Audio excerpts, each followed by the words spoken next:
is Thursday, the 26th of July, 2018, and you're listening to Skeptics with a K, the podcast for science, reason, and critical thinking. Skeptics with a K is a production of the Merseyside Skeptics Society, a non-profit organisation for the promotion of scientific skepticism on Merseyside, around the UK, and internationally. I'm your host, Mike Hall. With me today is Marsh. Hello. And Alice. Hello.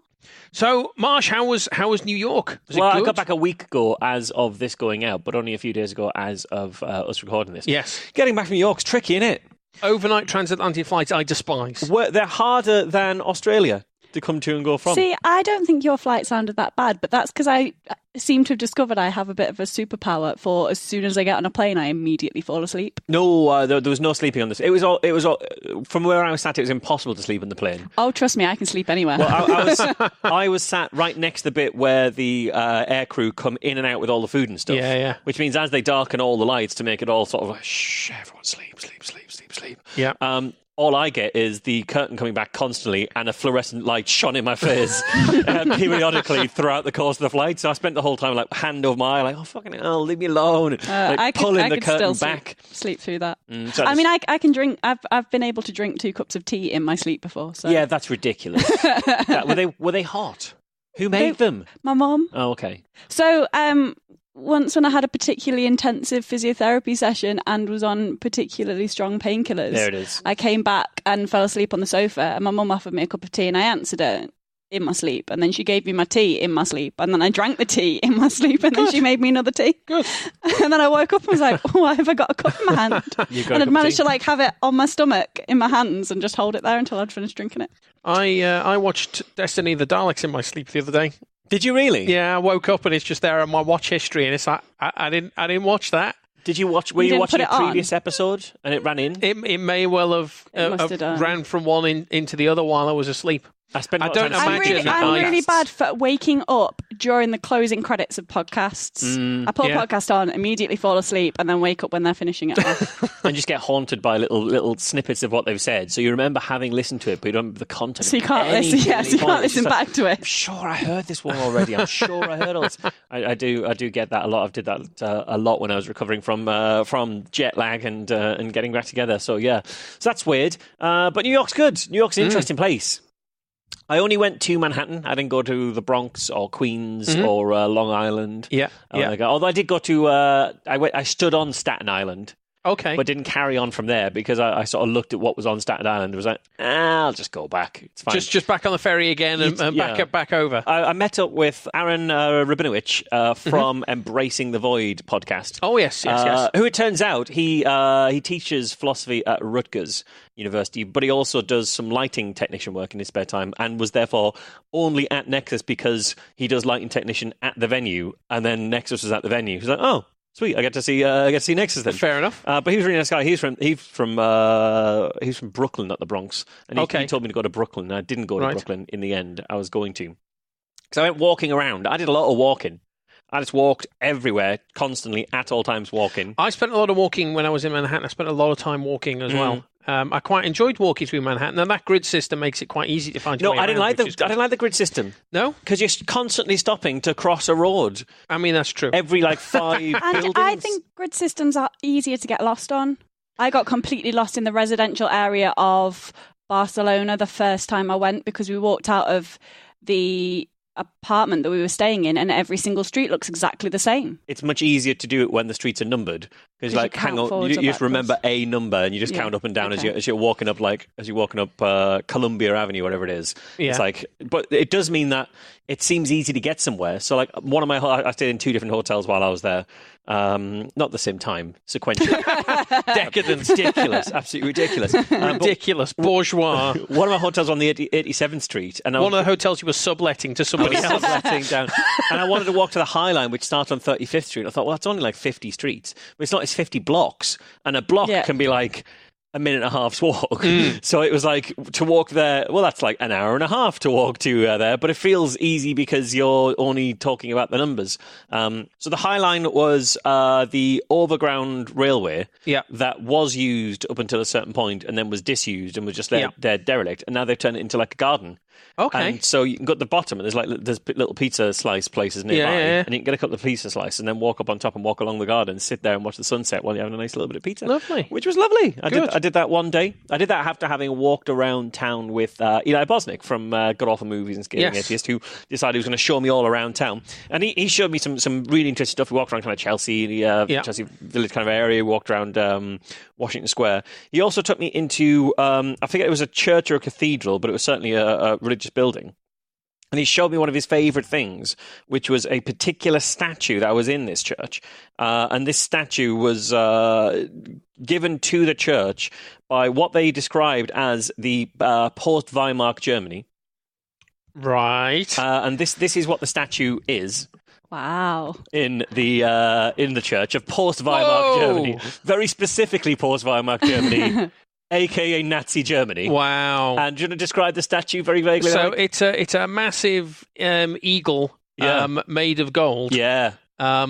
Standing on a kind of scepter, plinthy thing, but it's quite a Nazi-looking eagle. Well, there's a good reason it's a Nazi-looking eagle, because it's from Post-Weimar Germany. Yeah. And apparently when they got it, it wasn't just standing on a plinth. The plinth was on top of a massive swastika. Of course it was. Of course it was. So that was pretty good. Wow. I wandered a little bit around. So of course they sold that massive golden statue and for Trump, scrap metal and gave that money to charity. Obviously didn't that's they? what they did. That's exactly what you would have done. It's what the church always does whenever it's got any remnant gold. Yeah. Especially remnant gold left over from the Second World War. Famously, they melt that down and give it to the poor. They don't stockpile that and use it as the seed of their wealth. I also walked through Central Park's fucking massive. It's huge. It's offensively big. Yeah. It's like 40 blocks worth at least. Two things that are cool about Central Park. Well, I say cool. Two notable things about Central Park. One is it's based on Birkenhead Park. So I hear. Which is cool. It's bigger than Birkenhead Park. It is, but it's kind of it was that kind of idea. And two, it's so big there's rough areas on it. Yes. Which is that a park has, don't go to that bit of the park. That's a bit rough. You're gonna like get beaten up if you go to that bit that's true of park. of parks in Britain, but the rough area is a bench where the kids hang out and drink cider. Or the rough area is the park. Like the entire park is let's not don't go to that through park. that one right now. So I went through Central Park, walked up to the very bottom of Harlem, and walked around the bottom of Harlem a little bit. Yeah. The reason for that specifically was that before I went away, my wife Nicola made a playlist of New York songs. Okay. Songs by New York artists, or songs by artists about New York or from New York, that kind of thing. And one of the songs on there was Bobby Womack's Across 110th Street. And that's the first street in Harlem. So I walked across 110th Street listening to Across 110th Street. Nice. Pretty nice. Couldn't get used to guns is a bit weird anyway in America. Is that also a New York song? Was not a New York song. So I walked past a police officer in New York, and I was wearing my Spider-Man T-shirt, got a black T-shirt with Spider-Man on it. Yeah. And the police officer said, "Hey, cool T-shirt, can I have it?" And I thought, that's a joke, but he's got a gun. I assume he's joking. How confident are you that was a joke? He's got a gun. He's versus got a gun. An actual stick-up. Yeah. So I carried on walking. I kept my T-shirt, but what are you going to do? You going to call the police? I know. So that was fun. As I was walking through Harlem, actually, one thing I saw that was really cool was a chain link fence around a basketball court, and there's some guys putting plastic bottles in there. And from a distance, I realised what they were doing was they were spelling out Wakanda, as in Black Panther. Good, nice. Which was incredible. It was such a cool thing to see. Yeah. I saw loads of psychic buildings. Not psychic buildings that are purport to have a psychic in them. Psychics, yeah. I noticed that when I was there as well. So I had a little one there, which was nice. I think I showed you this the other day. My favourite thing about one of the psychic buildings I saw, and you won't be able to see this very well, it was a palmistry building. Yeah. But I saw it in the darkness. But right next door to an ATM. ATM. So in one shot, you could get a palmistry sign and an ATM machine. Yeah. Or an ATM. Did you go for a reading? Did you pop in? I thought it, but I didn't want to spend my hard-earned dollars. In there, because at the moment, for a British person, those are very hard-earned dollars. Those are particularly hard-earned Brexity dollars. You like your woo tour when you're travelling in foreign climes. I do like a bit of that. I tend not to do it as much in foreign climes because I don't really know the woo. It's harder to find the woo layout. But I did think about going to a psychic there, but I didn't do it in the end. But no, one of the things I was going to do is I was going to walk across Brooklyn Bridge because I was told by Aaron that some of the best pizza in New York is in the footfall of Brooklyn Bridge. Okay. So you go across, you had a lovely view of the city as you go into Brooklyn in the fall. So I walked down towards there. I'd previously walked past the Ghostbusters fire station. I did spot the Ghostbusters fire, which was just obviously just weird. That I'm just walking along and I kind of, that looks a bit like the Ghostbusters. I think that actually is the Ghostbusters fire station. I sought it out for that reason. Did you go looking, did you? Yeah, having walked 8 miles with Eli and him being like, nobody can keep up with me when I walk around New York, and getting to the point where he's like, I need to not walk anymore. I need to go home. I went back to my hotel and then thought, fuck, I'm going to go for a walk. I walked another 10 miles, walked 18 miles that day, all the way down to the sort of almost the southern point of Manhattan, and walked past the Ghostbusters thing. Yeah. But I was inspired when I was walking towards the Brooklyn Bridge to think, what else is filmed in New York? Flight of the Conchords. Mm-hmm. And I was in the right area. I was near Chinatown. So I thought if I just walk through Chinatown a bit, I'll actually see the apartment building that they have as their apartment. Yep. So I walked there and took a picture of that before I walked across Brooklyn Bridge. And as I got there, the heavens fucking opened and it was a massive thunderstorm, like fucking one of the biggest thunderstorms I've ever been in. I thought, I'm so glad I'm not halfway across a metal bridge as the rain hammers down. So I sort of meandered around there a bit. But no, so New York as a city was fantastic. Being in New York for NECSS was great. I got to meet a lot of very interesting people. Mm-hmm. So I hung out a lot with Grant Ritchie and Lydia Fitch and Clay Jones, which was very, very nice, very lovely people. In fact, they did a live recording of the Prism podcast, which we did, which is a really interesting chat. It started off about sort of high-mindedly about the state of skepticism and some of the differences maybe between British skepticism and American skepticism. And it's sort of, I think it meandered around that a bit more as well. And when it's a pretty interesting area, so I think that's probably out now by the time this goes out. So if people are interested, you should check that out. And one of the things that came up to was a lot of the approach that I have with Be Reasonable and things like that. Yeah. And how I always kind of try and be very accommodating and fair and that type of stuff. And I think I kind of came to a conclusion that I wasn't always like that in skepticism. I'm sure you weren't. I'm sure lots of people weren't. You come into skepticism and you're a skeptical evangelical and you want to tell everyone what's bullshit and you want to tell the world everything. And then I sort of termed that as like a skeptical adolescence that we all go through, which is like, I've just learned what skepticism is. I'm very excited about this. I want to tell everyone and put the world to rights. And then if you're lucky, you get out of that adolescence and think, right, now I want to actually do something. What's the best way? Oh, not that, it turns out. But there are some people get stuck in that adolescence, I think. Yeah, it's a lesson you often learn the hard way as well. When, people start saying, well, just fuck off, will you? And it's like, oh, hang on a second, maybe actually I'm not. I'm not making any friends here. I'm just pissing people off. Yeah. And it's a difficult lesson to learn, and it's but it's a mistake that people are going to make. Yeah, absolutely. So that was really interesting. I also hung out with Jonathan Jarry, Chris LaBosse, and Ada from the McGill.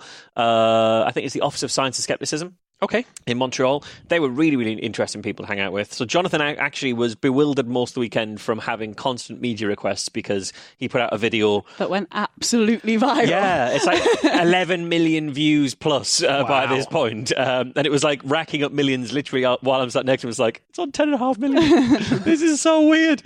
But it's a really great video that kind of talks about this one particular cancer cure. Most of our listeners will have seen it already. You must have seen it.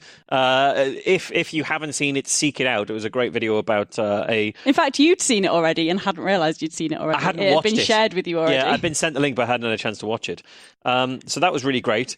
And I did an interview for their show, Body of Evidence, which is with Jonathan and Chris LaBosse there. So that's probably out by this time as well, if anyone wants to hear that conversation. But that was another quite interesting conversation where we talked about how you change people's minds, how you communicate skepticism, and what I always say is kind of the value of storytelling.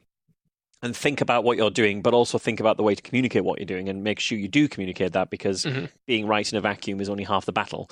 It's not enough to just have the right answer. You also have to know how to talk about it. And again, I think this comes down to the skeptical adolescence thing. It's very easy to go, this person's an idiot. This is ridiculous. You have to be stupid to believe in such and such a thing. And you hopefully come past that to a point where you're not just talking about how, well, this is just marketing. This is nonsense. But you're talking about then, well, if it is just marketing, what can we learn from it? And what can we learn from marketing to dismantle that bad marketing and put your own good marketing in place? How do we get rid of the misunderstandings, whether intentional or not, and put good stuff in the way?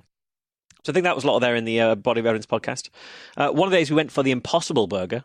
What is an impossible burger? What's impossible about it? Well, it is impossibly close to meat for something that contains no meat. It's a vegan burger that if you were to eat it blindfolded, well, I wouldn't eat it blindfolded because it gets quite messy because it's got like relish and stuff on. But if you were to eat it without being told what it was, you wouldn't necessarily know that it was not meat. And it was good. It was really good. It's only allowed to be sold. I don't know why that makes it impossible. Because it like bleeds. Right. Vegetables don't bleed, classically. That's juice. It's juice, not blood. That's also true of burgers. Burgers also don't bleed. It's also not blood. It's also juice. It's also juice. Okay, yeah, well, they've made it impossibly close to a burger. With that, I don't see why that makes it impossible. Texture. Well, that's just branding in it. It's just branded. It's not literally an impossible burger because I ate it already. So it 100% is possible. It turns out. But no, it's pretty good for a vegan burger. It's the closest thing I've ever tasted to meat that wasn't meat. And I quite like vegetarian sausages. But this was I will never fully understand the desperation for people to find an exact meat replica if they don't eat meat. See, for me, I eat vegetarian maybe 2/3 of the time, and anytime I eat vegetarian, I would just rather eat something vegetarian rather than a meat flavour thing. And I really like steak. But what if you could get a steak that was identical in flavour and texture to a meat steak, but had no meat in it? You'd still think, no, kill a cow for me. It's authentic, isn't it? Rustic. Yeah. So that's kind of the stuff. That's what's going to happen, isn't it? We're going to solve that. We're going to get indistinguishable meat, and then you're going to have a wave of meat hipsters. There will be expensive restaurants. Yes, really expensive restaurants where you can go and buy real beef. Yeah, that's expensive. So that was the stuff around the conference, but NECSS itself was pretty interesting. And one thing I was very impressed by was they had a whole panel on science meets the Me Too movement, and it went through. It had someone on there from BuzzFeed who was partly responsible for the Lawrence Krauss article. And that was very, very interesting because one of the things they were pointing out was the amount of work they did to stand the article up, and the hours and hours that went into every detail of it. Which you could see from the article. I think that was clear from the article, not that everybody agreed on that point, but it was very clear from the article that they'd put an awful lot of work into making sure that it was fully substantiated. Yeah, exactly. And the people who dismissed that article as like, well, this is just speculative stuff, would never have believed that anyway because they were ideologically opposed to it. But it was really quite interesting because one of the things that frustrated me, having been someone who was named in that article as having witnessed stuff happening, was when the quote they carried from me was, I saw him reach for her and I saw her react. The quote there from someone else was, I saw Lawrence Krauss grab someone's breast. And people were saying to me on Twitter, well, which was it? Did he reach for her or did he grab her? There's an inconsistency I saw here. one part of the thing and somebody else saw the other part. Yeah, it was like, well, there's an inconsistency here. And, for one thing, you try and grab something without reaching for it. It's tricky. It's tricky. Especially when it doesn't want to be grabbed. It's not trying to be grabbed. But the other thing that was quite interesting was I didn't just say, I saw him reach for her, I saw her react. I had a 3-hour conversation over the course of 3 months with the guy from BuzzFeed talking about everything that I saw. Yeah. And that was the bit that they quoted in it. Exactly. And the other stuff I said was all background elsewhere. So the amount of work that goes into this stuff only for people to then ideologically dismiss it. Yeah. So to have that conversation on stage I thought was very, very interesting and very, very useful. And also to talk around why this stuff is important and how voices of it will have been missing from our community over this stuff, of course, because we haven't challenged it. And I think that's very good. And certainly from having talked to a lot of people in US skepticism, where the names that come up of people who've done a lot of terrible things almost always US names. We haven't seen, thankfully so far, and hopefully there aren't many stories out there, or hopefully there are no stories out there of people who are very prominent in UK skepticism doing this kind of thing. It's often been US skepticism for whatever reason that is. It's great for a US conference to put that kind of message out there. I also saw a talk by Jennifer Willett where it was all about, it was to do with plateaus and change and how much you need to get to something to change. And what was interesting about that was the number of times she said in it that the way for things will change. You won't notice individual things changing, but once you get to something like 25% of people vocally thinking a certain way, it becomes a tipping point. But things will seem like they've plateaued for a while before they've changed. And the thing that kicks that over is people talking about an issue, talking about their thoughts on something, and telling stories about the thing. Sure. It's not the fact, it's the story. Which I thought was really interesting, having spent a lot of the previous day talking about stories and why we use stories to communicate stuff.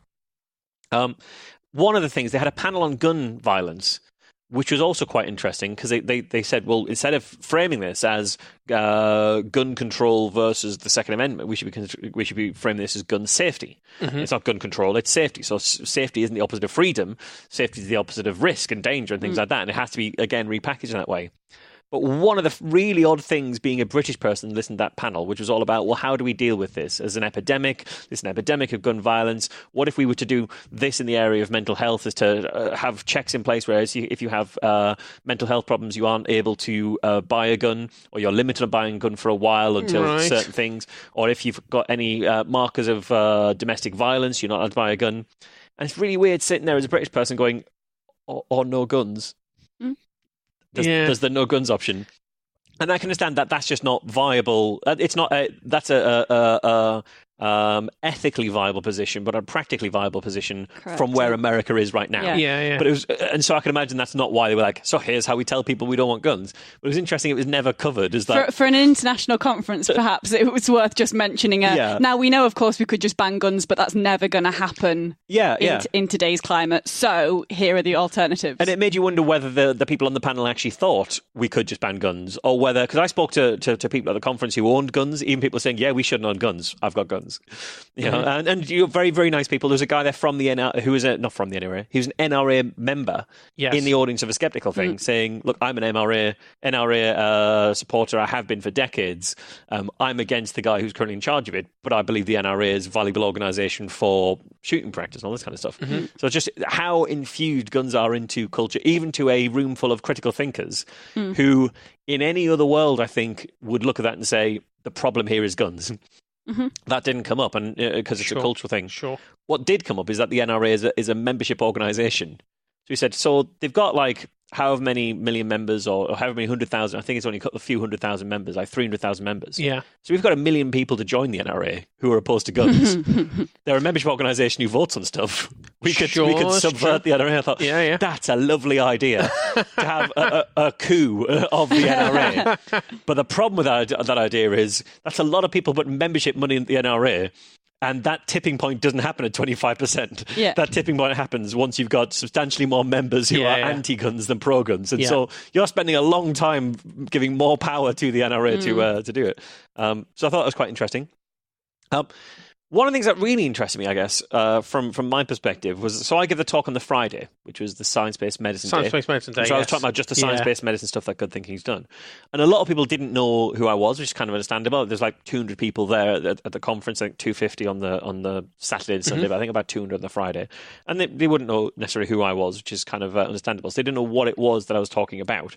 And so I had to get up there completely unknown to most people and talk about the work that we're doing.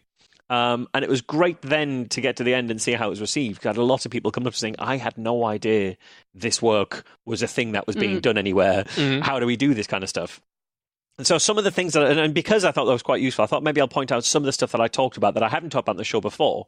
That's maybe interesting to people who maybe come across this for the first time or haven't only started listening because they heard about me there. Because one of the things I put up was a slide for how Good Thinking choose the work that we do, how we choose the projects we take on. Obviously, we're a very small organisation. I work full-time, Laura works part-time, Simon does a few days a week. We can't do everything. So we tend to look at a number of criteria. And so one of the criteria is, where is there harm being done? Because clearly that's going to need some attention if there's harm or potential for harm being done. Another criteria is, where are there few people tackling that? Sure. Because there's no point in us spending all our resources and time doing something that someone else is already doing. Yeah. Which is actually what happened with 1023. Yes, as we sat down and we said there's acupuncture, there's homeopathy, there's chiropractic, and we ruled out chiropractic on the basis that the Simon Singh BCA case was ongoing at the time. We thought, well, there's people all over that. So what's the point? Why would we look at that? Because there's people all over that already. So that's something we've taken on with Good Thinking too, really.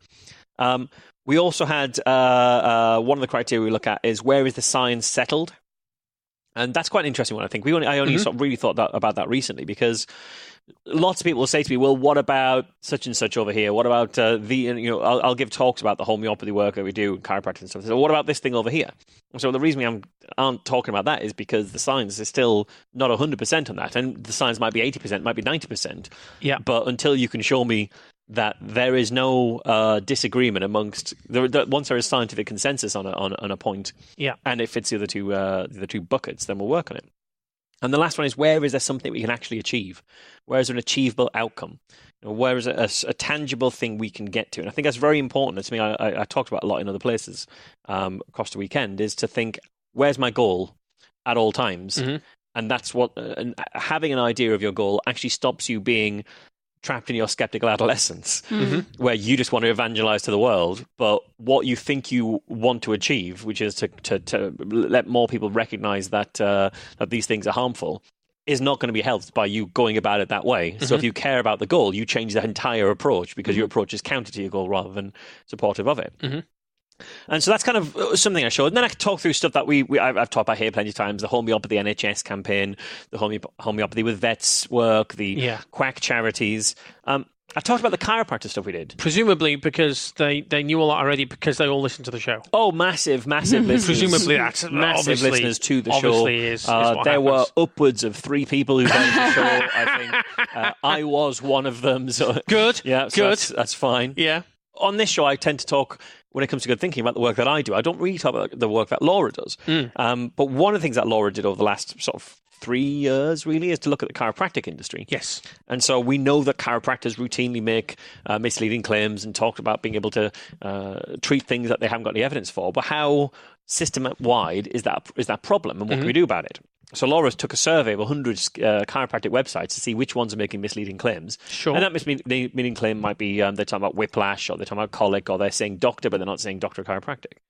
82% of the 100 websites she looked at were making misleading claims. Right. So totally widespread. Okay. So, well, how bad is this? So we then set up to do 10 phone calls saying, I've got a baby with colic, can you treat my baby?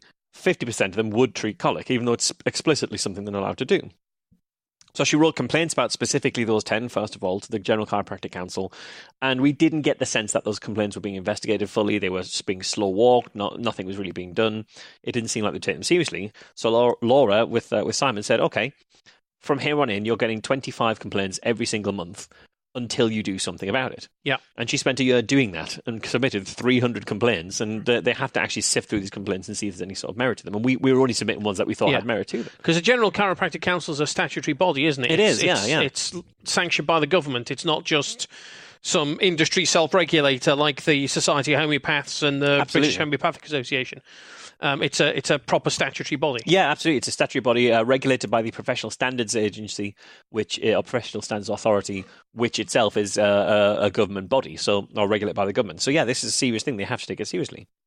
As a result of all that, in November 2017, the ASA, in conjunction with the GCC, issued guidance to all chiropractors about what they can and can't say in their advertising, to make it very, very clear you can't talk about stuff that you haven't got evidence for. Did a similar thing with osteopaths. A survey of 100 of them found 38% of them were misleading.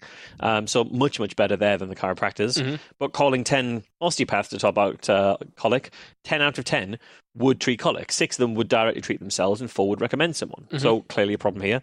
So she made complaints. The General Osteopathic Council, also regulated by the PSA, and those complaints weren't fully investigated. So we're going to make 25 complaints a month throughout the same year. So Laura's making 50 complaints a month for a while, 25 the chiropractors, 25 the osteopaths, 300 complaints submitted. By December 2016, the ASA, in conjunction with the GOSC, issued guidance saying, stop making these claims. You absolutely can't do that. Yeah. And not all of them have, but things are getting better. In 2015, midway through the project, we found 33% of websites in osteopathy were misleading. Mm-hmm. By 2017, 16% were misleading. Right. So we'd half the number of misleading claims. And it's nice to have that solid, measurable outcome that you can look at. That's exactly it. And so the thing for us here was that we weren't looking at this as an individual chiropractor making individual misleading comments that we're just going to go after as a person, because that's not the way to do it. Instead, we're going to look to see what we can do across the industry to understand where are the pressure points in the industry, where are the places that people have to act, and how do we make those regulations work for us. So that's one of the pieces I talked about. The other thing, and the last thing I'll say that I talked about, was the media strategy to all of this. And so I remember when we did 1023 and when we've done other things in the past, there have been people in skepticism, very minor voice in skepticism, who would say, well, this is all just media skepticism. It's got no value to it. They're just trying to get their names in the media. Yeah. And we've always rejected that. For me, because, as I said at the top, there's no point being right in a vacuum. Getting the right answer is only half of the battle. You then have to get other people that right answer in as effective a way as possible. And using the media for that is a key thing. And I think I'd even go as far as say, if you're doing skepticism and you aren't thinking about how to communicate and you aren't effective at communicating it, you're only half doing the job. Getting the story in the media is an important part of getting that story widespread. Having your name attached to it then allows people to go to you on different topics in the future, which gives more rational voices in the media on other topics. Yeah, that's exactly it. That's absolutely it. So just to contextualise, and I put these numbers together for the talk. I hadn't looked at it before. Good Thinking's media coverage since January 2015, we get just less than one story per week in the national press or international press. Good Thinking, for an organisation that has one full-time employee, one part-time employee, and then Simon doing a couple of days a week. So in 2015, we had 56 stories published, 2016, 44 published, 2017, 47 published. We've had 25 so far in 2018, 3 this week, I think, in the Times twice, and I forget the other one. And so the key points of this, to what we're doing now, first of all, every time we put a media story out there, or we're attached to a media story, because some of these stories aren't ones we've originated and done the work for, but it's where the media come across something and want someone to give a skeptical viewpoint on it, and they now come to us. Yes. So we had the 2 ones that we had in the Times this week, with the media coming to us and saying, here's a story about how YouTube is allowing anti-vax videos to monetize, and some of that money is coming from universities advertising. What do you think of that? And we'll put our voice to that. Other times we have journalists coming to us and saying, I want to do some skeptical coverage of something. Have you got any interesting stories? Okay. That's a really lovely place to be. Yeah, that's where nice. The journalists are going, I don't know what you're going to give me, but I trust that it's going to be interesting because you've given me enough interesting stories over the years that now I think you're a source of an interesting story. And that comes from framing the story right, understanding the shape of these stories, and conveying to the media, to conveying to journalists the shape of these stories, so they understand what shape story can give them and what the value of that is. So every one of these stories promotes skepticism, but it also shows the value of skeptical activism. It's not just, hey, there are skeptics. Yeah. It's like, what can skeptics do? What can we achieve? And I think that's the big point in this. And it's one of the things I was really conveying in the talk that I gave at NECSS. The other thing that's really valuable is that it lets the people we disagree with, and it lets the organised bodies who might be in charge of things, so like your regulators, know that we're out there and we're serious. Yes. Know that we are a serious concern. It's putting that. It's not putting them on note, but it's just flagging up that these are things we care about and we're serious and we're organised about this. And it pushes back on lobbying, because Time was the only homeopathic stories you'd ever see in the Daily Mail would be, here's Annabelle Croft, oh, homeopathy is amazing, it cured my eczema.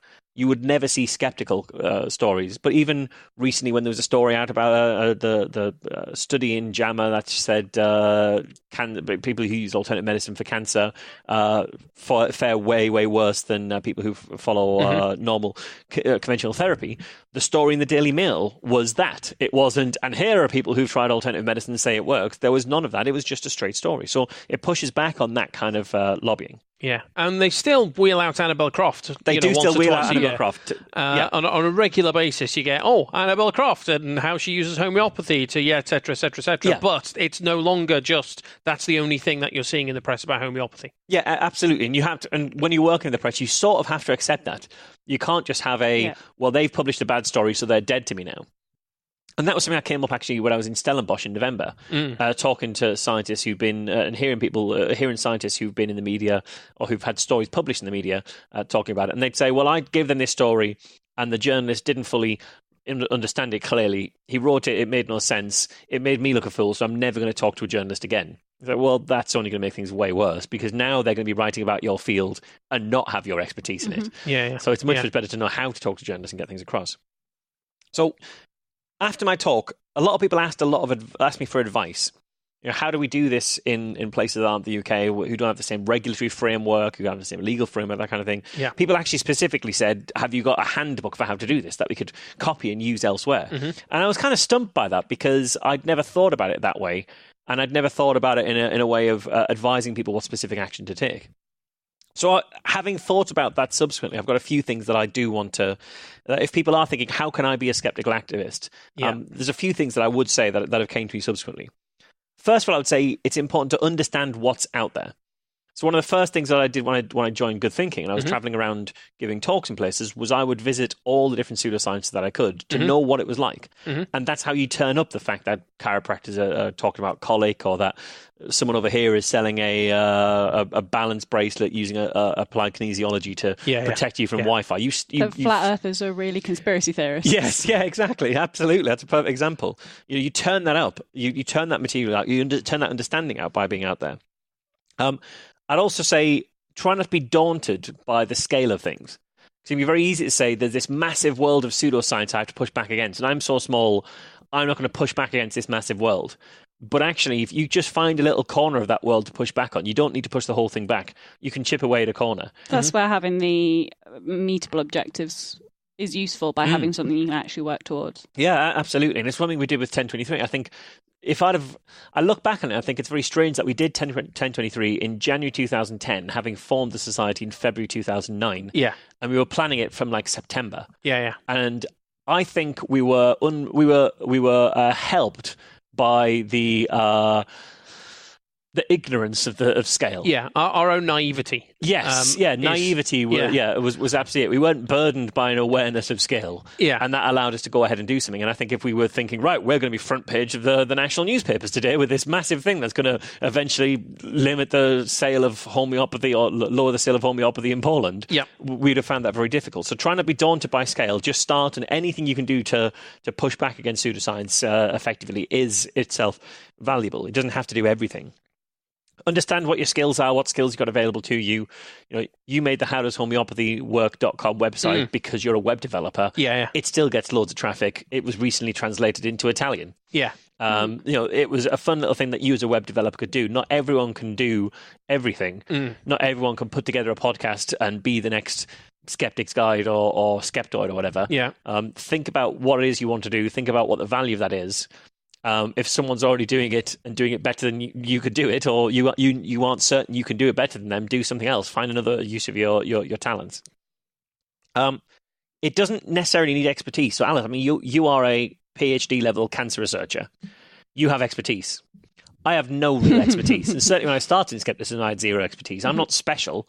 I just have tried to figure stuff out, and I've put together an understanding of stuff along the way. It doesn't need, you don't need to be a medical But you have expert. also used the skills that you had that weren't necessarily directly relatable to skepticism. You already worked in PR and media strategy type stuff. Sort of, but most of my understanding of PR and media strategy came from my skepticism and influenced my day job rather than the way. I got an interest in a skeptical look at journalism.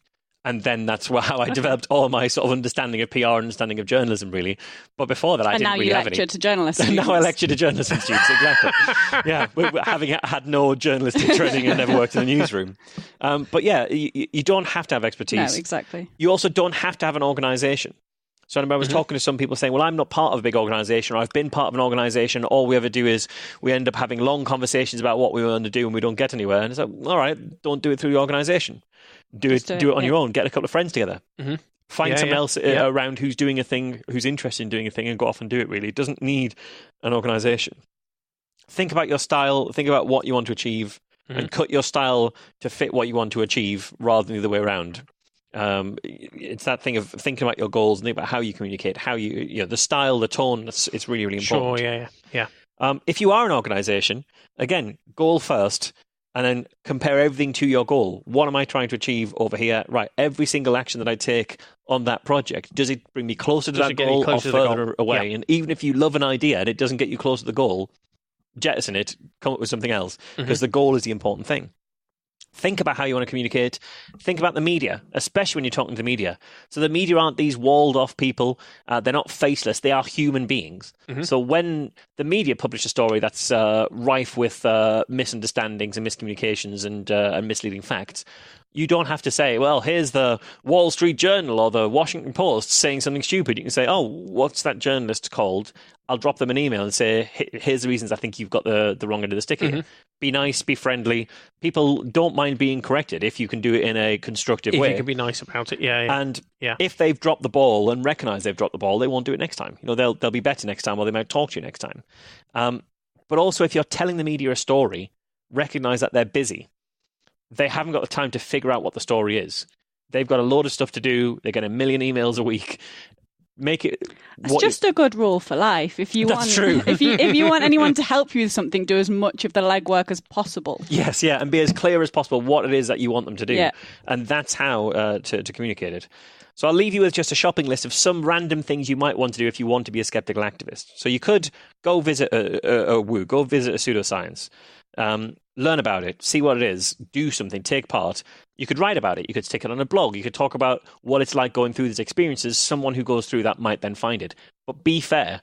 If you're going in hard, beyond what it deserves, that comes through and you'll lose impact because of that. So be fair to the person you're talking about, be fair to the pseudoscience.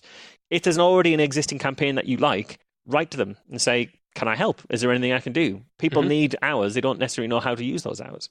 Be prepared that they often will respond saying, yeah, we'd love you to help, and then never get back to you again. That is true. That is true. Because they're also very busy. They're also very busy, and sometimes it's hard to use those hours. But if you let people know that you're there, absolutely, yeah. And keep the timing might be right. You might email them exactly at the moment where they're like, we could just do with an extra pair of hands on this. Yeah. Or I want to help. Here's the things I can do. Yeah. Is any of this useful to you? You could look in the newspaper for misleading stories and write to the journalist to correct some points. You could look for misleading adverts, and I'm sure countries have advertising watchdogs that you could write to. You could look out for woo events locally, and this can be very, very useful if you attend a woo event and document what happened, either by writing it up, by taking photos, things like that. If it's particularly bad, you can talk to local media because now you've got a story they're interested in. We see this in the UK. Someone comes to the UK from America to sell a pseudoscientific cancer treatment. We go along, we see what that's actually like. We talk to the journalist about it.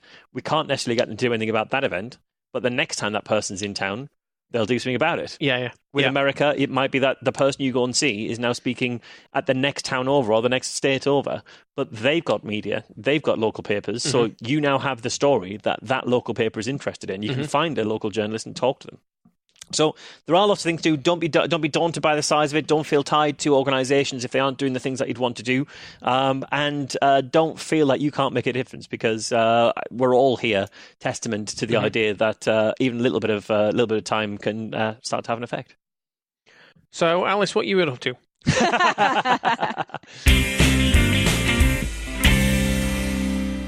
Listeners may recall last episode we discussed whether your mobile phone is listening to your private conversations and relaying that information back to advertisers, a claim for which the evidence is weak at best. But the more eagle-eared amongst you... Is it eagle-eared? No. I mean, you've made it up, but you've used it before. Bat-eared. Bat-eared. More bat-eared. Bat-eared is the next one that I've got down. I'm pretty certain we have had this conversation before on the show. There's a good chance that we have, I'm pretty certain. This time I looked up which animal has got the best hearing. Okay. Right? Moths. Moths? Apparently moths. But moth-eared sounds something else. Yeah. It does. But it sounds more like cloth-eared. Yeah, well, no, moth-eared is like, a book would be moth-eared if the pages, if the corners... That'd be moth-eaten, wouldn't it? No, well, maybe, yeah. Are you conflating moth-eaten and dog-eared? Dog-eared, maybe dog-eared. Yeah. If the corners are a bit We have weird soppy. phrases for things. Yeah. Well, no, so the moth-eared amongst you... Dog-eared. What, if you've got a book where the corners are all like I thought you said something. Over. Yeah, but that's because they've been bent over, not because they're... No, but they were like soggy. Well, that's not a definition of a dog-eared page. A dog-eared page is the corner folded down. No, but like if it's all floppy and like it's just like it's on its last legs, it's barely held together anymore. No, dog-eared is specifically folding the corner. Well, that's why I don't mean dog-eared. I think it's moth-eared. Sick of moths dribbling on books. That's a disgrace. So don't confuse it with cloth-eared. No. Moth-eared Moth-eared is like you've got fucking brilliant hearing. So those of you who were paying attention may have noticed... Do moths pay attention? Because they might have great hearing, but they don't pay attention. They don't pay any attention. So what you need is at the all. most attentive animal.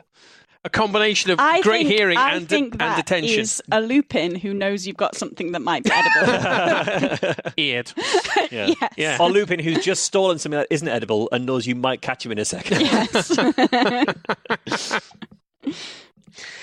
So those of you who are paying attention may have noticed a very subtle throw forward to what I'm about to talk about this week.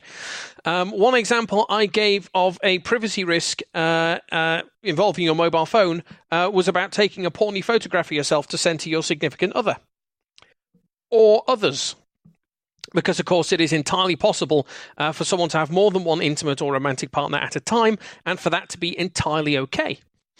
You can refer to that as ethical non-monogamy or consensual non-monogamy or a variety of other things, but I'm going to use the terminology that I'm used to, which is polyamory, which it literally means many loves. I think in the kind of the Latin etymological breakdown, it kind of means many loves. It's very different from polyamory.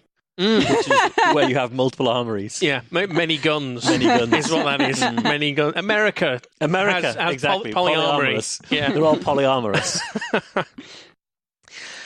So long-time listeners may be aware of the fact that I'm married, but they may not realise that I also have romantic partners other than my wife. And she has romantic partners other than me.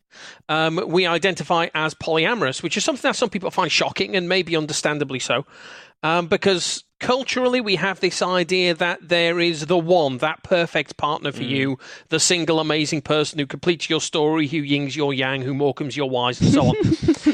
Your soulmate. And this is an idea... Newman's your Badil. Not even Badil's your Skinner. No. It's a Newman's your Badil.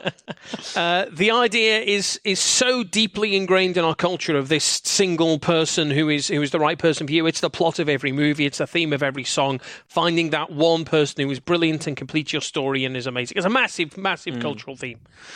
And relationship commitment is often made out to be exactly synonymous with monogamy, and is also made out to be exactly synonymous with love. So if monogamy equals commitment equals love, then non-monogamy equals no commitment equals not really love, which leads to polyamorous relationships being viewed at best with suspicion or even being outright illegal in some jurisdictions. I think it's about 20 states in the United States, like adultery is illegal, not just frowned upon, not just that's a bad idea, illegal. No one's ever fucking charged for it. No, of course, yeah. But it's on the books. It's one of the things illegal. with Trump, in that the company he set up in order to the company Cohen set up in order to pay Stormy Daniels. Yeah. Was set up in a place where you can set up companies very easily, but technically the company is set up in a place where both adultery is illegal, yes, and whereas it is illegal to set up a company for an illegal purpose. Yes. So he's accidentally shot himself in the foot by setting up a company specifically for paying a hush money to his mistress. Yeah, which is a fun one. So I wanted to talk a little bit about polyamory and some of the misconceptions around it, and talk about some of the common questions that I've encountered from people. So first off, polyamory is not the same thing as cheating. People have told me that I'm cheating on my wife, that she is cheating on me, that she's using polyamory as an excuse to cavort with other men, and that my days as her partner are numbered and she's going to leave me eventually, which might be true, but that's an entirely different man. It's just going to be a dickhead. Nothing to do with polyamory. Yeah. But actually, that isn't what it's about at all. If we loosely consider cheating in the context of a romantic relationship to be having an emotional or physical relationship with a third party behind the back of an existing partner, I would argue that the key problem there is not the relationship per se, but the deception. Correct. Yeah, that's honestly, yeah. Which is why you can have a polyamorous relationship and still cheat on your partner if you go about it unethically. You can have a secret, deceptive, romantic relationship without informing your existing partners, even if you're polyamorous. That's still cheating to my mind. Yeah. That's a betrayal of trust. It's an issue, and it's a problem, and rightly so. But often the issue of having a clandestine relationship and the deceit surrounding that relationship, those issues can be conflated, and people not realizing which of those is actually the problem. It's conflated as if it's just a single problem. But if everyone involved knows what's going on, and everyone consents to that genuinely, then that actually doesn't necessarily have to be a problem. Yeah, of course. And to that end, most of the polyamorous people that I know are quite big on communication. Being able to be open and have those conversations is really important, because it helps people involved feel secure in those relationships, feel like their needs and wants are being taken into account. I've also been told that polyamorous relationships are not real relationships, that they aren't very fulfilling relationships, that love within polyamorous relationship is not a genuine kind of love because genuine love would imply monogamy. If you find that one person who's right for you, then you wouldn't want to be with anyone else.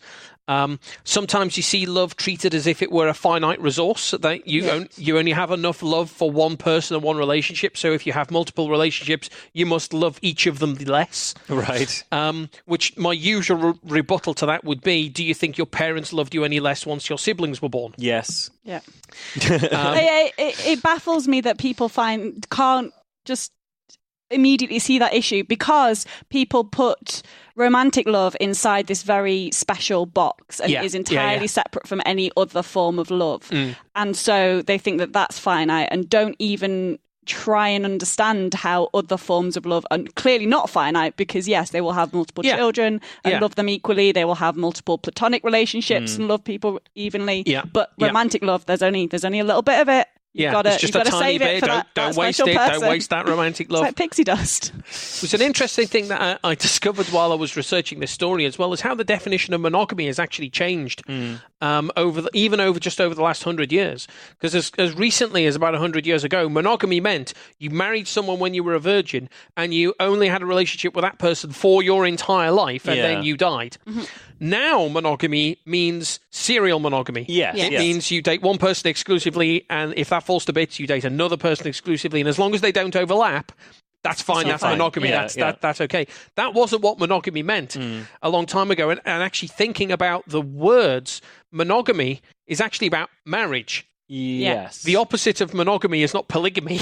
Because polygamy is illegal. Yes. Yeah. It's polyamory. We should really be talking about monamory, I suppose, as the opposite. But just the way the language is worked out, the opposite of monogamy is polyamory, not polygamy.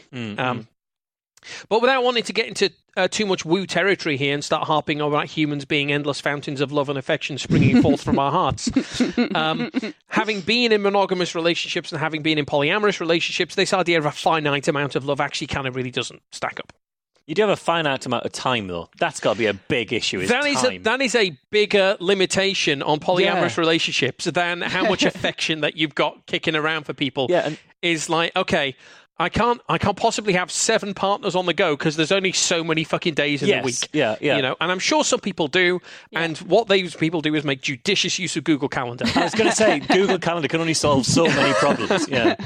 There is, you get those memes where it says, what I think I do, what my parents think I do, what my friends think I do, and what I actually do, etc. And there's versions of that meme that goes around for polyamory. It's like what my friends think I do, and there's like a picture of someone having a big orgy. What my parents think I do, what I think I do, etc. And what I actually do is just a fucking picture of Google Calendar. Because that's really what it's like. Is okay, you busy on this term, and it's okay. Can I? Well, if I swap that day with you, and it's ridiculous. You have to be great at fucking scheduling to pull this off. I couldn't handle the admin. I find it hard enough with multiple jobs. Polyfolk do sometimes talk about this idea of a relationship ladder, a pre-made path, a set of rules which represent the culturally acceptable version of a romantic relationship, which broadly speaking is you meet someone, you fall in love, you move in, you get married, you have children, you get old, and so on. With each step, is dying the end of that ladder? Yes, you die at the end of the ladder. You get to the top of the ladder, top rung, and jump off. I was going to say, and that is heaven. Oh, okay. You get to the top of the ladder, you reach heaven. Throw yourself off. There we go. But you could, you get to the top of the ladder and then leap to your death. Yes. Yep.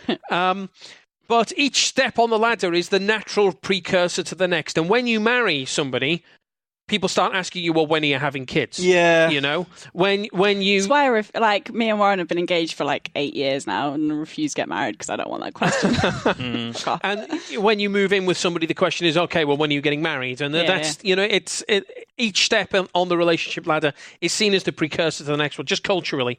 And relationships that do not fit easily into that framework, including polyamorous relationships, but also things like LGBT relationships.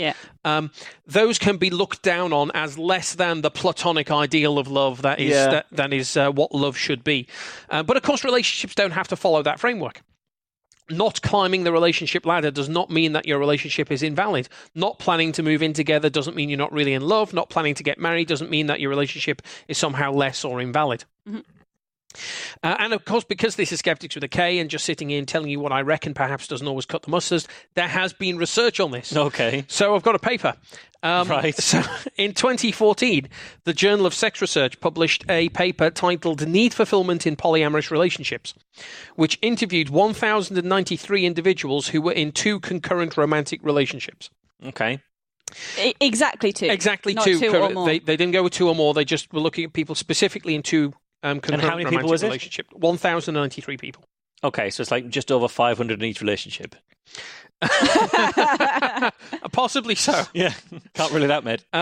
Participants were asked about their relationship satisfaction and need fulfillment using a standardized score based on things like your autonomy within the relationship, intimacy, emotional support, self-esteem, security, and sexual satisfaction. They were also asked about commitment in the sense of, I want this relationship with my partner to stay strong no matter what rough times we may encounter. Strongly agree, neither agree nor disagree strongly. The standard psychological disagree strongly stuff. is a weird thing to say in that It is, relationship. yeah. It's like, well, why are you in a relationship if that's what you do you want it to last? I don't think that's weird. I think I are strongly people- disagree that I want this to last. Yeah. There are people who go into relationships knowing that it's a short-term relationship, knowing that the person that I am enjoying this, sort of what friends with benefits and fuck buddies are, is they are having a relationship that suits the two of them at the moment that they're in it, but it doesn't necessarily have to last forever. It doesn't necessarily have to last forever. It's very specifically different to, I strongly disagree that this should last. The people might know we would be horrific having a long-term relationship together. All we ever do is argue and then make up and have sex, but that suits what we want right now. But the key point is that if everyone involved is on board with that, if you're going into a relationship knowing that it's... Actually, I'm going to be around for 2 weeks and then I'm going to fuck off. Yeah. But they're thinking, okay, I'm going to marry this one. As long as you don't look at the Google Calendar and see the cross. The people who answer strongly disagree might literally be moving to the other side of the world at the end of X month, and they know, well, she's not coming with me, so I'm definitely going to... But then you think definitely ends. You'd say disagree. It's not that you agree or disagree, it's the strong disagree. Because strong disagree is like, oh God, no, Jesus Christ, can you imagine? But the paper concludes, politely disagree. Participants reported high levels of need fulfillment and satisfaction. This study provides initial evidence that polyamory may be a viable and fulfilling alternative way of conducting intimate relationships, which rather contradicts the idea that polyamorous relationships are not real relationships or that they are somehow lacking or unfulfilling. It's a bit weird that we needed science to tell us that. Yeah, but, data. It's all about the data. We've got a skeptical audience. They only care about science. They only care about the data. Like, Mike, give me data or fuck off. So then, of course, there is sex. I've had people say to me, is it all just about sex? Does everyone have sex with everyone else? That seems to be a common misconception. Yeah. Is it just an excuse for lots of casual sex? None of which there is a simple answer to, because, of course, it varies from person to person, relationship to relationship. But typically, people who use the term polyamory, it wouldn't be all about sex, because people who for whom it is all about sex would probably define as open relationship. Yeah. Or you're right. For some people, it is about just having lots of casual sex, but it's not a common thing in my experience. And there is also the matter of safe sex, which is something that you need to be aware of if you're in a situation where you're having multiple sexual partners. But again, because these relationships are not clandestine, you can quite openly have the conversation about who you're sleeping with and when you're sleeping with them, and ensure that the relevant precautions are taken. And even how you're sleeping with them. Not to that level of detail, but at least to say, well, I don't consent to you having a relationship with somebody and not using a barrier method of protection until X, until whatever criteria you have. Yep. And you don't need to go out and be buying condoms sneakily on the fly. It could be like, oh shit, yeah, we need to get that. And if when everyone's involved and everyone's on board, then nobody wants to have a sexually transmitted disease or an accidental baby, even if they are the cutest of all the sexually transmitted parasites. So this is something that the community actually takes really very, very seriously. Are you sure that's true? Because I bet if you asked Katie, I did ask Katie. She does disagree. She thinks there are cuter parasites that you can obtain. On the topic of sex, I also should talk about unicorn hunters. So there are some people, and especially people who are quite new to polyamory, often couples who seem to think, perhaps genuinely and naively, but they seem to think that polyamory is a way that they can seek a third person to fulfill their menage a trois fantasies that they've always secretly harboured. Polyfolk often refer to these people as unicorn hunters because they're looking for something that doesn't actually exist. The cliche of a unicorn hunter is an existing, previously monogamous couple who are seeking a third, usually a woman, because the man doesn't like the idea of another man having sex with his wife, because that would undermine his manly manness. So it's usually a woman whose job it is to join that relationship, have a romantic and sexual relationship with both partners. So it's got to be equally attracted to both of them, and be equally attracted to both genders if it is. So it's got to be a bisexual or pansexual woman. You've got to have sex with them at the same time. No one-on-ones. It's got to be all three or nothing at all. You've got to like them both equally. You can't see other people. You can only see them. And the existing couple are going to put each other's needs first. Yes, you have to be okay with them being top. And your needs are going to come second because they're a couple, so they're higher in the pecking order. This happens. This genuinely happens, and more commonly than you see it on Tinder a lot. Like people say, "Oh, I'm looking for we're a couple looking for a girl." Yeah. And it's such a common misconception about what polyamory is about that it is even described in the scientific literature. There's papers in the literature interviewing women who talk about how being put in that situation makes them feel disposable, makes them feel exploited, makes them feel as if they're being treated as a walking fantasy rather than as a human being. So this sort of behavior is bullshit. And if you're someone who's interested in polyamory, please do not do this. Other people are not accessories to your existing relationships to provide you with threesomes on demand. It is disrespectful. It's heavily frowned upon. It's not going to make you any friends. But moving on from sex, another thing that people say to me is that they couldn't do what I do because they'd get too jealous. And don't I get jealous when my partners are seeing other people? And it would be very nice to sit here and scoff and say, no, I don't get jealous. No, of course I don't get jealous. But that would be bollocks, because I do get jealous. Because obviously I get jealous because I'm a human being. Polyfolk can get jealous just as much as people in monogamous relationships can get jealous. But polyamory allows me to deal with that jealousy in some constructive and healthy ways. So if I'm feeling jealous, I can talk openly with my partners about that and seek the reassurance that I need. I can recognize that the emotion of jealousy is my responsibility and that my feelings shouldn't necessarily impinge on my partners enjoying their lives and having a good time when I'm not necessarily with them. Polyfolk like to talk about this idea of compersion. So compersion is feeling happy when you witness someone else feeling happy. Okay. And the polyamory community talks about compersion a lot.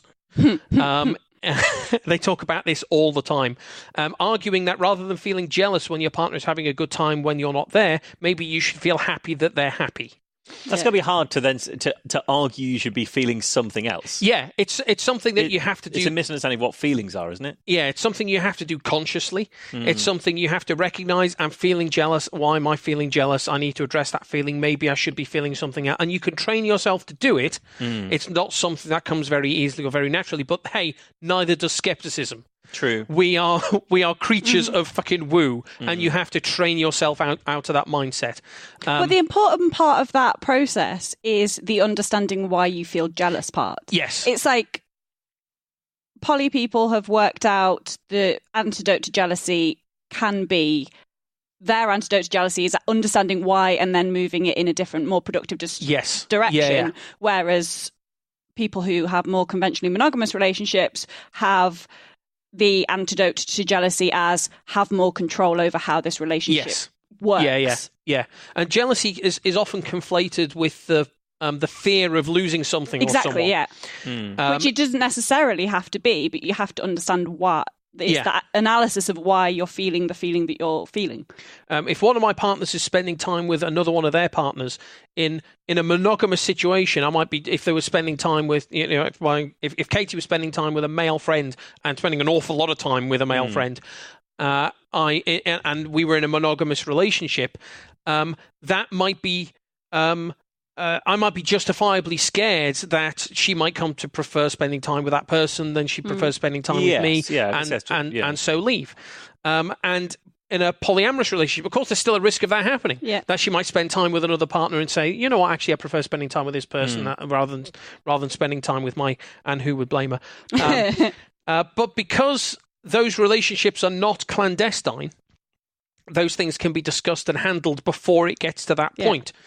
We are not bound to a monogamous framework, which means if my partner wants to spend more time with someone else, they don't have to break off their relationship with me to do that. Which, to be fair, can happen in monogamous relationships as well. It just the thing that the other person might feel jealous about is either something that is clandestine and can't be discussed, or is a platonic relationship, and you have just a similar conversation about a different relationship. Yeah. Also, in that, if your partner, whether you're monogamous or poly, if your partner meets someone else with whom they'd be far happier, I don't know.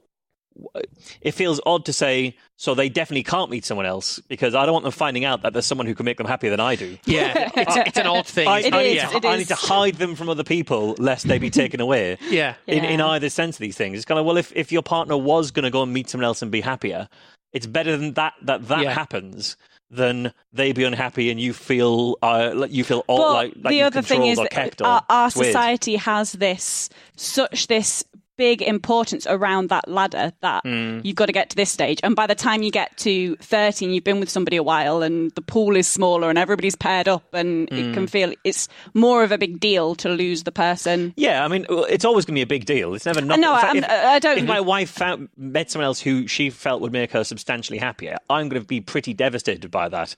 But I'd be pretty devastated as well by saying, well, no, don't ever talk to anyone else, because I don't want that to run the risk, because that's just as damaging on your your life. Yeah, and it's what Alice was saying before, is that some people's reaction to jealousy is to try and control things more. Have more control over that, stop them going out and lock down. And then suddenly you end up in kind of quite abusive places sometimes as well. It's also a problem that people just are so often.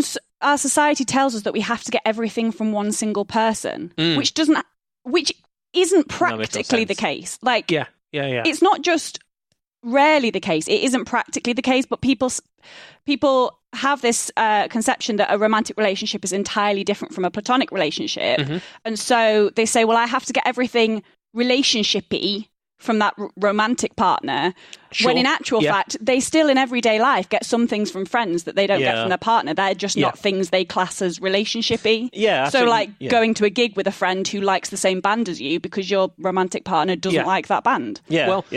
Katie's got other partners who love going down the pub and having a drink and going off and trying craft ales in little independent breweries, stuff that I have no interest in whatsoever. And she's also got other friends who like doing that, and she will go out with the friends, or she'll go out with the romantic partners. It's healthy to not to see everybody, see one person as everything. Like, I don't do. Nicola has almost no interest in skeptical stuff, even though she runs QED with us. she co-runs QED. She has no interest in skeptical stuff. So when it comes to a flat Earth convention, I go with you. When it goes to an alternative medicine weird thing, I'll go with Emma. Those types of things I get from you, from Emma, from other friends of mine, because Nicola would have no interest in being there. But in the event where those relationships dynamics change, in a monogamous situation, you would feel like you had to break the relationship off. Sure, it's an either or thing rather than they give me two different things, so let's go. Whereas actually, if you're in a polyamorous relationship with someone, and those relationship dynamics can be a little bit more fluid, and you know what, we were once very, very close. Now we only see each other every couple of weeks, but that's okay, and you can let that be what it is without saying, well, this isn't going anywhere, so I'm going to have to kill it off. That must still be hard, though. That doesn't mean it's especially if it's not felt in the same way from that's got to go each party. So this is the thing. Sure. So this isn't a criticism of polyamory, but is surely an inevitable fact of polyamory is that you're going to end up with more awkward situations. For one thing, you're going to have to cope with your partner mourning the loss of a relationship and being dumped or doing the dumping. That's got to be weird. Oh yeah, and I know my wife's really unhappy at the moment because she got dumped by her boyfriend. No, it's got to be an odd thing to go through. It's actually not weird, not that weird. Actually, it's not actually that weird. And it's one of the great things about that is if you do go through a relationship breakup, you've got someone that who is there who can look after you and who you could talk quite frankly about how you're feeling about that, and that's okay, and that's all cool. But yeah, it's not to say that a changing dynamic in the relationship wouldn't necessarily be upsetting, but whereas a shifting dynamic might necessarily mean you have to break off a monogamous relationship, polyamory can be flexible enough to sustain that dynamic, or stretch out to a point where it just naturally dies. So no one has to dump anyone. It's like no, we just don't see each other. We see each other every couple of years. It's fine. It's like the relationship form of ghosting, the actual relationship form of ghosting, just gradually drift apart. Then, of course, there are children. Somebody always says, what about the children? Why would somebody think of the children? Because we are culturally focused, especially within Christian culture, on this idea of the atomic family unit.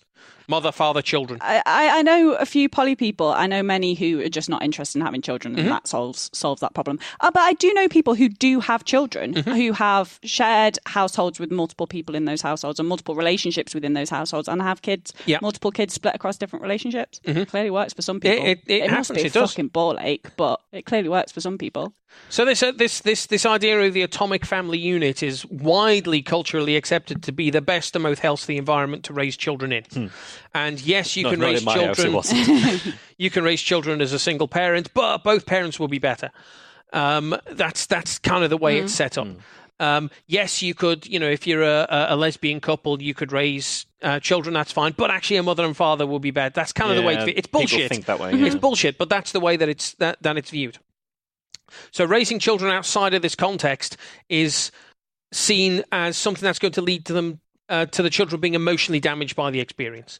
They're going to be so confused by having 3 dads or whatever that they're going to grow up to become a serial killer or, definitely serial killer, whatever the fuck it's going to be.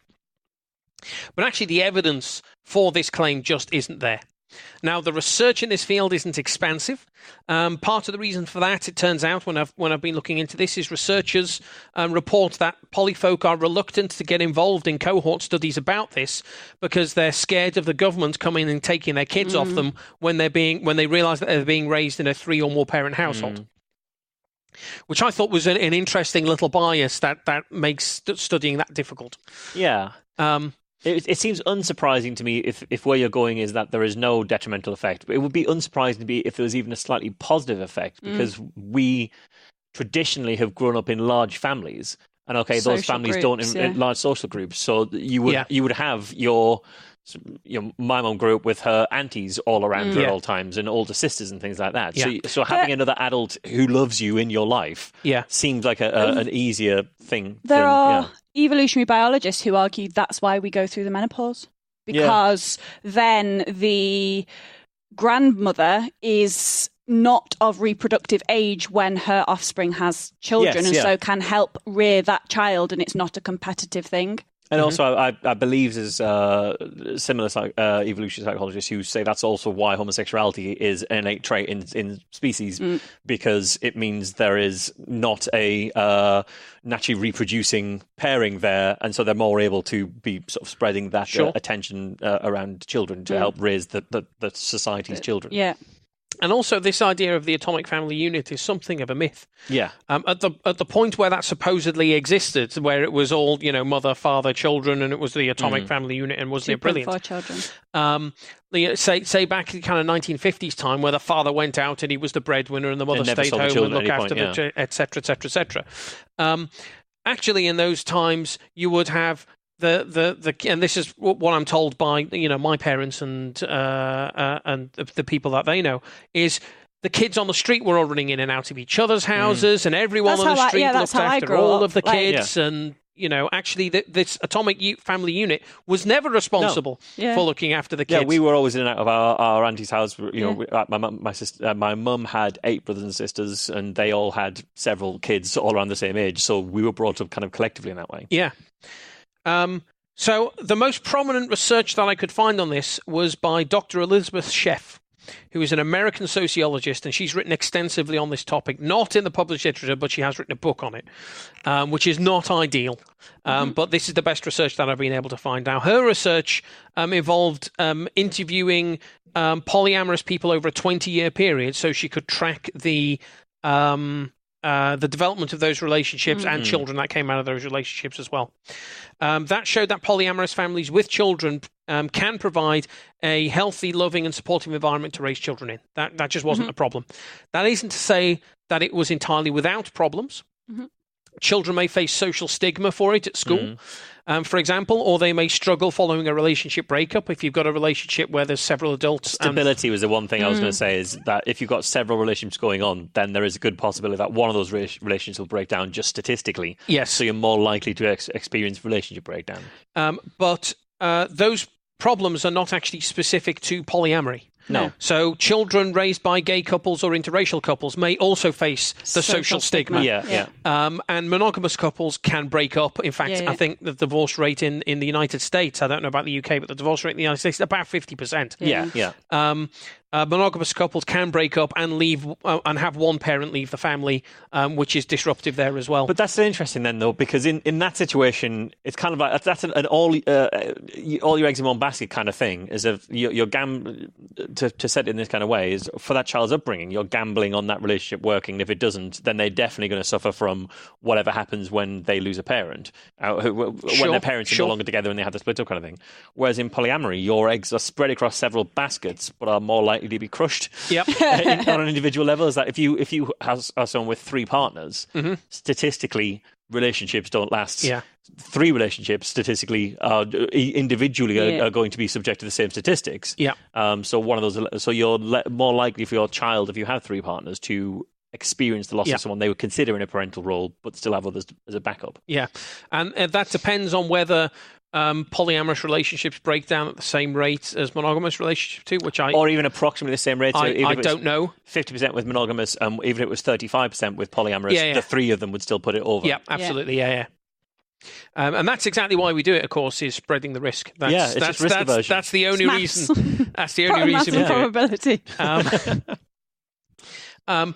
Moreover, there may actually be some advantages to raising children in a home environment where a polyamorous home environment, because that environment is necessarily focused on communication and honesty and consent, and raising children in that environment where those are normal things to do, there may be a benefit to that as well. I'm not claiming there is or there isn't, but there may be a benefit and again, to that. Not unique to a polyamorous relationship. Any relationship can have those foundations. What if you're being raised by a band of polyamorous thieves? You're still going to have deceit and dishonesty. No, it's going to be, they're going to communicate honestly, and they will only ask for consent before nicking stuff. They're going to communicate, because it's like Ocean's 11, they're going to rob the casino together. The last thing that I want to talk about is smug and self-righteous poly people who look down on other relationships, monogamous or otherwise, and sneer at them.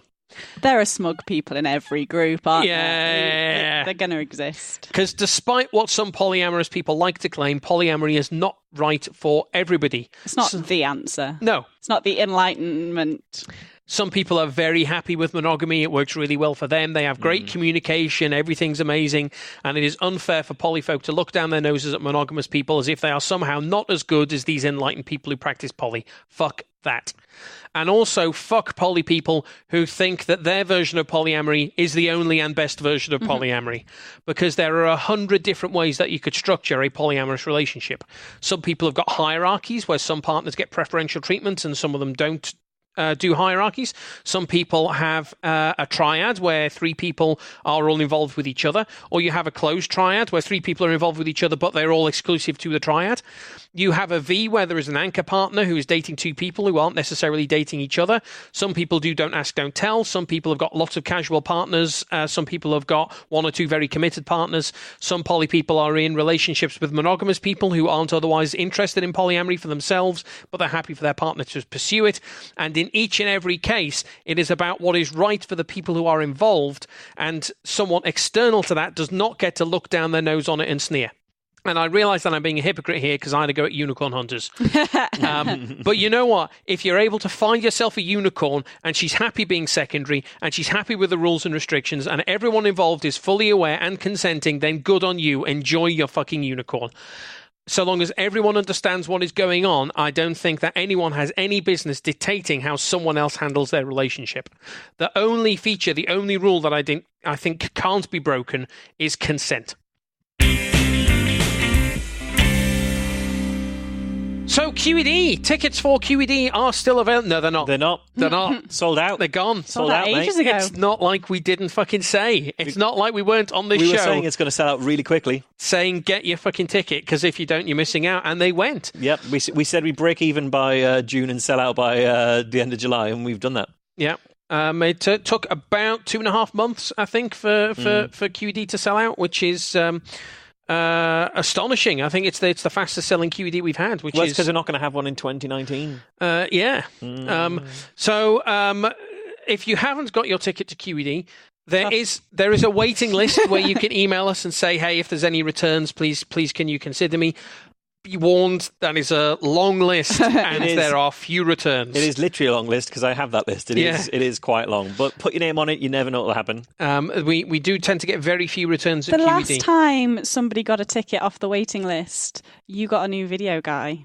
Because Matt White, who does all your videos, he got the return ticket. Oh, right. Did he get a waiting list ticket? Did he? Wow. Okay. So you never know. You might end up working on QED if you put your name on the waiting list.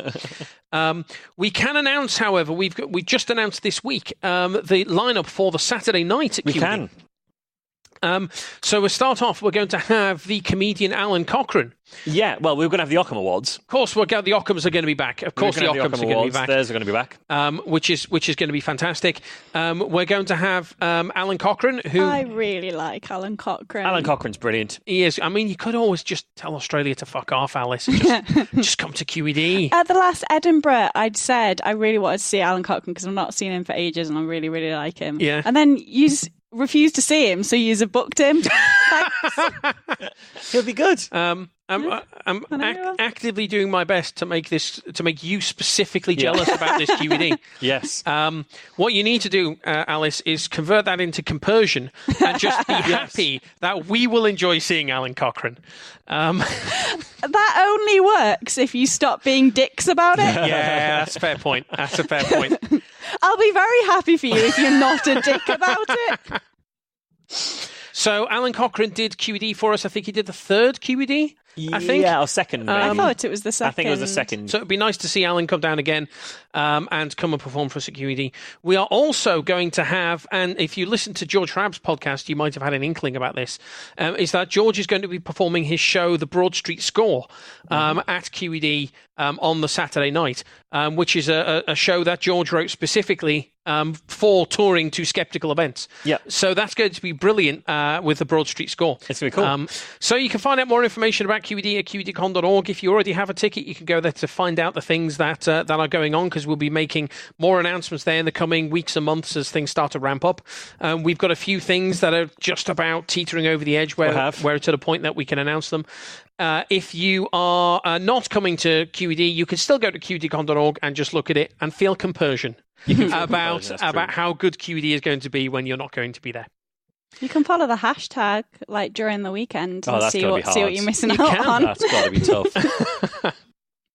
Also, this Saturday is Liverpool Pride. It is. It is Liverpool Pride. We've got an exciting rainbow-coloured banner with holes in it this time, so that it's not a ball ache to carry. It doesn't blow away in the wind. Yeah, so Liverpool Pride is this Saturday, and Merseyside Skeptics are going to be marching as part of that. So if you are in the Liverpool area and you would like to join us for that, then we are going to be meeting outside St George's Hall. We're going to be mustering there. Look out for our big rainbow flag with Merseyside Skeptics logo on it. We'll almost certainly be Block 10 again, but they haven't told us what block we are yet. But we're Block 10. We'll be around there. You'll see us. I mean, you won't miss us. We've got a giant Merseyside Skeptics Society banner. And Marsh, the latest episode of Be Reasonable is coming out soon. Yes.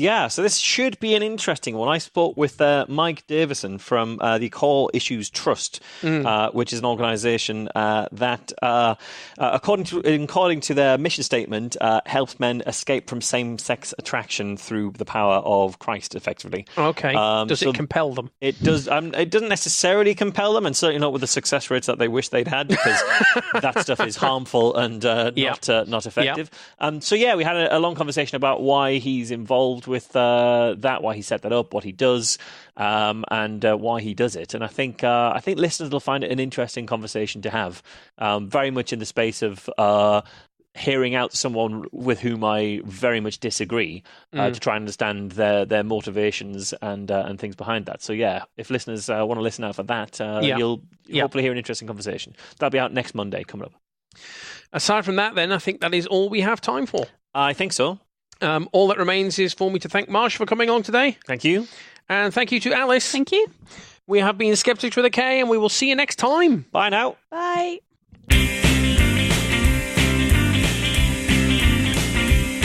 Skeptics with a K is a production of the Merseyside Skeptics Society. For more information, visit our website www.merseysideskeptics.org.uk or email podcast@merseysideskeptics.org.uk.